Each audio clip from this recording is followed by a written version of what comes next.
Hello, everyone. This is Heidi with Downtown NorCal Live, and today I'm zooming to Woodland again. A rite of passage born of childhood. I'm going to be meeting with two sisters who own My Sister's Closet, Rating the Sister's Closet. I'm going to be introducing here to my left, or to your left, is Rachel Rasmussen, and to the right is Erin Burek. Did I do that right? You did. Thank you. Thanks for joining me. Yeah. Thanks for having us on. This is great. So let's get into it. What is your business model? What is this My Sister's Closet? So we are consignment. I think people are getting more and more familiar with consignment as a whole. It's becoming more popular. It's environmentally friendly. But we are true consignment. So you can bring your stuff to us and we will sell it for you. And then you get a percentage of the proceeds from that once it actually sells. So rather than buying outright, when you bring your stuff in, we pay you once your items sell. And if they don't, you're welcome to come pick them back up. I think the reason this is really important to differentiate between somewhere like Crossroads or something like that, where they buy outright, is because while on the surface, it might seem like, you don't get your money right up front. The benefit basically for the customers, they end up getting more in the end because we can pay a higher percentage because we've actually sold that item. You're not taking the risk. Right. So we're not taking on that risk, and neither is the customer. So it's kind of a win-win, because if we don't sell it, you get it back. And so that's what we do. And, it's a whole lot of fun. Yeah. And I just wanted to add, we kind of focus on making maybe more of a boutique feel. Right. A lot of people associate consignment with thrift, and, we kind of think, we're a little bit above that. We try and make this a very personalized shopping experience, nice displays everywhere. Everything's really organized, and we're really picky about what we take. So we only take current items in really great condition. You can be confident your things are going to be nice when you come in here. And, it's kind of a better shopping experience than you might get secondhand other places. Yeah.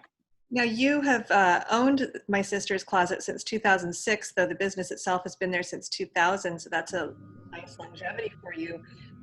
Right now, are you open? You were allowed to open yesterday. No, we're not open yet. We are trying to make sure that we have everything ready to make sure that our opening is safe, and that we are prepared to have our customers in a way that meets the current Yolo County guidelines. So we are planning on opening on Monday, June 1st, for regular business hours. And what precautions are you taking to make sure you're complying? We're obviously, there's the face covering requirement, that'll be in place.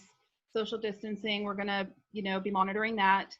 We're a fairly small store. I don't think we're going to really run into too many overcrowding problems.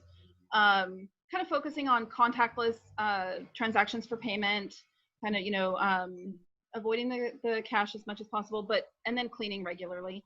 Mm-hmm. Disinfecting those high touch point surfaces. Yeah, like the dressing rooms and door handles and countertops and all of those things. Right. Yeah. And as she said, contactless payment. If people can pay with their debit card, they hold on to their card the whole time, and we will operate the PIN pad so nobody has to change anything, exchange anything. So I think that's going to be our main focus. One of the things I'm hearing from women who are actually people who are willing and ready to get out and shop is how can they feel safe about trying on clothes that might have been tried on by someone previous to them? Unfortunately, I don't know that we have the answer. I don't think there's the answer. I think it's just kind of like any of the other, steps forward that people are taking. Some people are comfortable going out. Some people are not comfortable going out at all right now. Some people are comfortable going to a restaurant and some aren't. I mean, obviously there is the chance that somebody has tried on something that you might be trying on. You'd be taking that risk in a department store if you're trying on items. We encourage people to not try on if they're not comfortable. It is just kind of hard, with our particular business. If you buy something, we credit the consignor. So our typical policy isn't return, where you can do returns. We have been more flexible with that during our online sales. Right. Kind of on a case by case basis.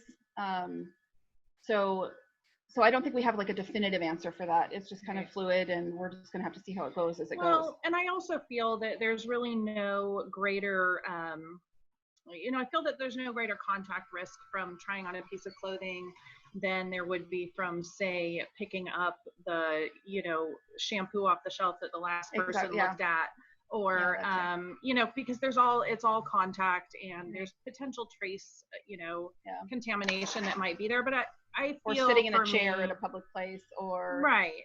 I feel for me that it's a very low risk, and obviously, we're asking people when they come into the door to not come in if you're sick, or if you've had direct contact with somebody who's COVID-19 positive. All of those things that we're relying on our customers really to, be aware of. Great points, and those are all requirements by the Yolo County Health Department. Yep. So drop-offs, how has your inventory collection been while you've been closed? Well, it was non-existent at first, but probably about a month ago, we started reaching out to some of our consigners through social media or just direct contact, and arranging some contactless curbside appointments. So where we would go by appointment out to their residence or wherever they wanted to meet us, and we would process clothes at our vehicle, wearing masks, of course, and taking all those precautions. We've been taking stuff in for about a month now, summer items, to try and get a nice inventory built up, both for our watch parties and for the reopening. When we closed, we're getting ready to close out all that winter stuff. So we had sweaters and we had coats and all of that kind of stuff. We've got some down vests lurking in the back. So if anybody needs a down vest still, you're going to go skiing when all that reopens, you can come hit us up. Not a bad. The only place that still has them. But yeah, trying to kind of swap that out, and I think we have a really good inventory ready to I'm go. Excited about We're really excited. Our That's consigners good. came through again. They're fabulous. Yes. I imagine a lot of people have been cleaning out their closets, so that's something to look forward to if you're a consignment shopper. So are you, one of the things I've been hearing, businesses have been eager to get back into business. They are eager to serve their customers.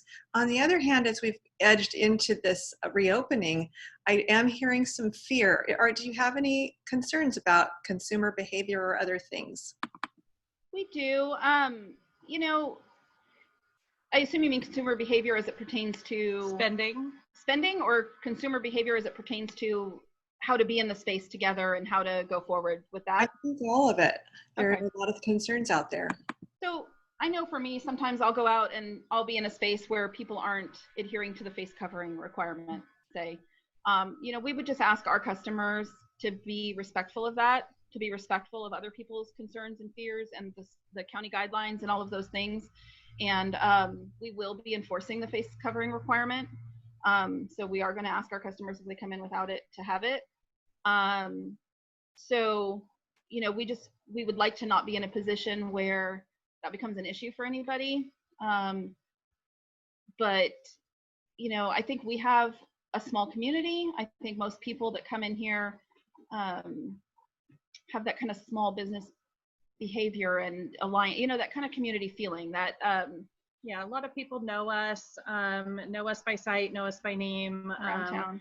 We look forward to, feels really personal, right. I think. So I think that people have a good, well, I should say, I think people are on their best behavior when they're in a small store, and because the person, it's personal, it's not Target, small town, so I think that we are not too concerned about that. But I mean, definitely going forward, we want to make sure that we're helping our customers stay safe. So we're going to be cleaning a lot more, making sure that all the door handles and dressing room door handles and things of that nature are cleaned very frequently.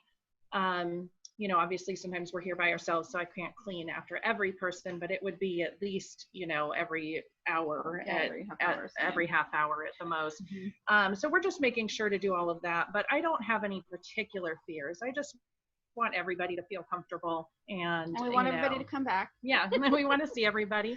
So from 6 feet away. From 6 feet away.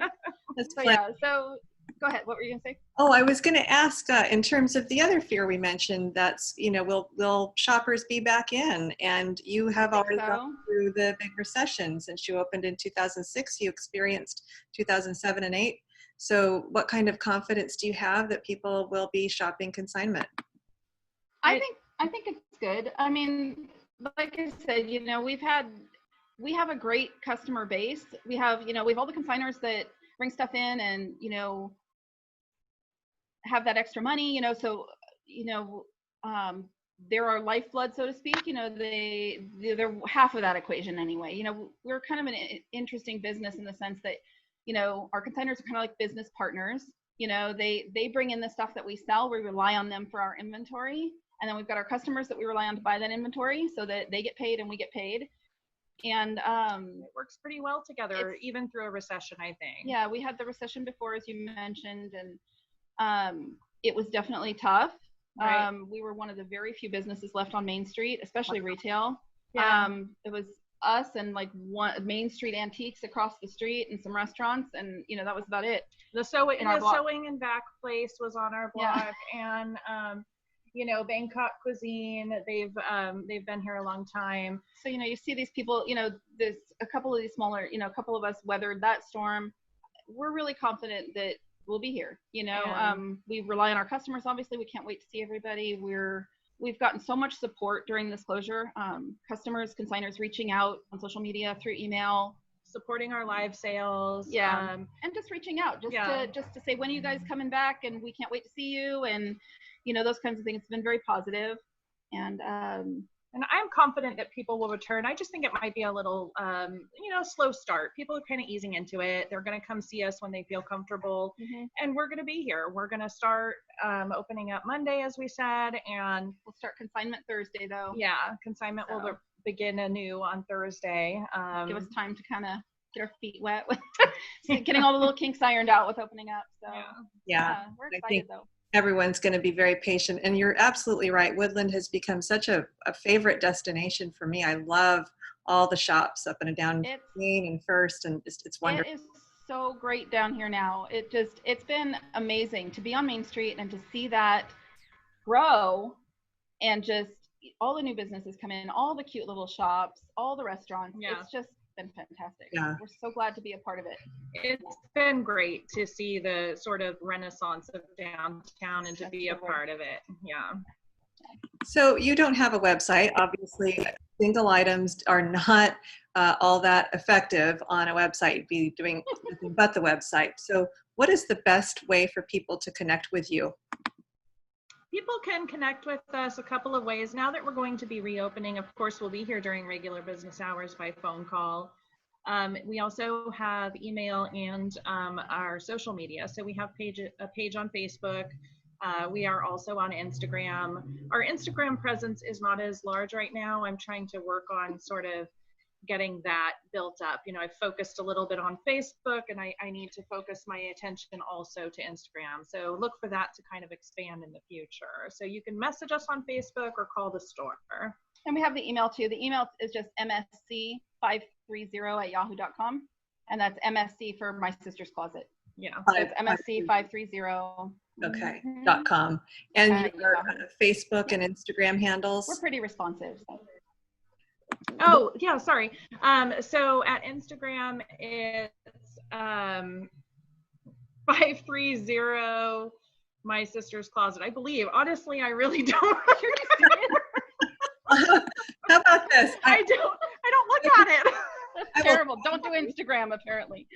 I will tag you on both, so that will be evident to anyone who views this. Yes, that's so funny.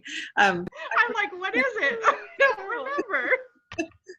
Oops, I lost Yeah, we have Facebook. So she's on Facebook for sure. Yes, and usually you can get a response within the day if you comment on Facebook or message us. Yeah. Okay, that's great. Don't worry, we will tag you.